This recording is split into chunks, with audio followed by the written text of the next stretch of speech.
Wasiwasi umekuwa mkubwa sana katika wanachama wa Umoja wa Ulaya EU, lakini pia na hata kwa wale wa NATO. Na wasiwasi huu ni kuelekea kwa Urusi.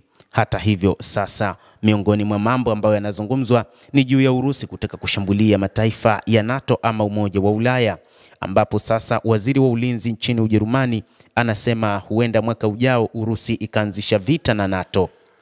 Waziri wa ulinzi wa Ujerumani Boris Pistorius amesema huko akitoa wito kwa nchi hiyo kuongeza juhudi zaidi za kurejesha silaha za mabilioni ya euro na harakati za kijeshi, akiamini kwamba Urusi mwaka ujao itaanzisha vita kamili dhidi ya taifa hilo.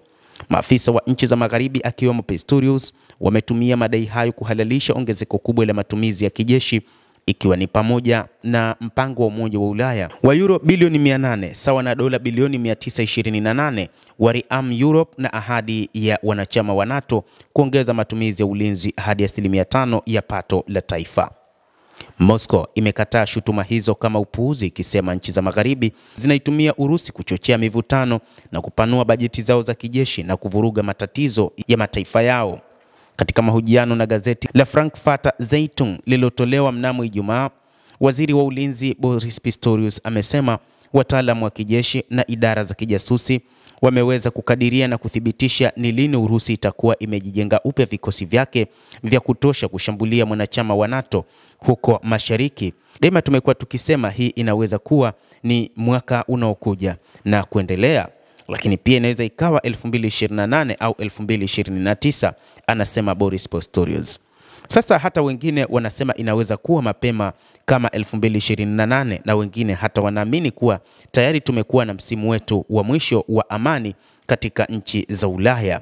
Pistorius alilaumu hali ya jeshi, ambapo alisema ni mbaya mno na miundombinu iliyochakaa na idadi ya wafanyakazi imepungua sana, akiongeza kuwa inahitaji haraka masasisho ya kimuundo kutoka kwa ununuzi hadi akiba ya silaha na wafanyakazi. Ametoa mfano wa tishio la shambulizi la karibu la Urusi. Aliendelea kusema kwamba Ujerumani lazima ijibu haraka na kwa uthabiti kwa kuimarisha uwezo wa ulinzi, na ameelezea mipango kadhaa inayoendelea kutoka kwa ununuzi wa ndege zisizokuwa na rubani hadi kuongeza hifadhi ya jeshi hadi wanajeshi 200,000 ifikapo mwaka 2030, na miradi ya miundombinu kama vile kuimarisha madaraja ikiwa nchi itatumia kama njia ya kupitisha zana za kijeshi. Msemaji wa Kremlin Dmitry Peskov ameonya kwamba maoni ya Pistorius hayaboreshi hali na inaweza kushinikiza Urusi kuchukua hatua za kujizuia. Maneno kama haya ya kijeshi yanazidi kusikika kutoka Ulaya. Peskov aliwaambia waandishi wa habari siku ya Jumatatu, Urusi haitetei makabiliano yoyote na NATO, lakini tunaweza kulazimika kuchukua hatua kuhakikisha usalama wetu. Hata hivyo, Urusi imesema kwamba haitaki mzozo na NATO, lakini inaweza ikaingia katika mzozo kwa sababu ya matamshi ya moja kwa moja yanayozidi kuelezwa na viongozi katika eneo hilo la Umoja wa Ulaya pamoja na NATO. Peskov alikuwa akitoa maoni yake kuhusu matamshi ya waziri wa ulinzi wa Ujerumani Boris Pistorius, ambaye aliambia gazeti la Zeitung kwamba Urusi itafanya mashambulizi ya NATO mapema mwaka ujao, ama mwaka 2027, 28 hadi 29.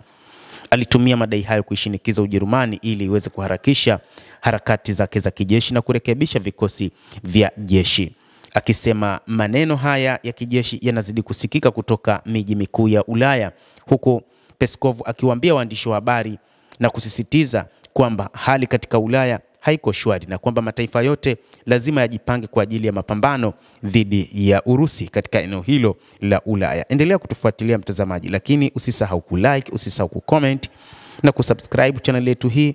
Utakuwa ukipata habari hizi kwa mapana hapa The World News. Naitwa Damu Hussein, endelea kuwa nasi wakati wote.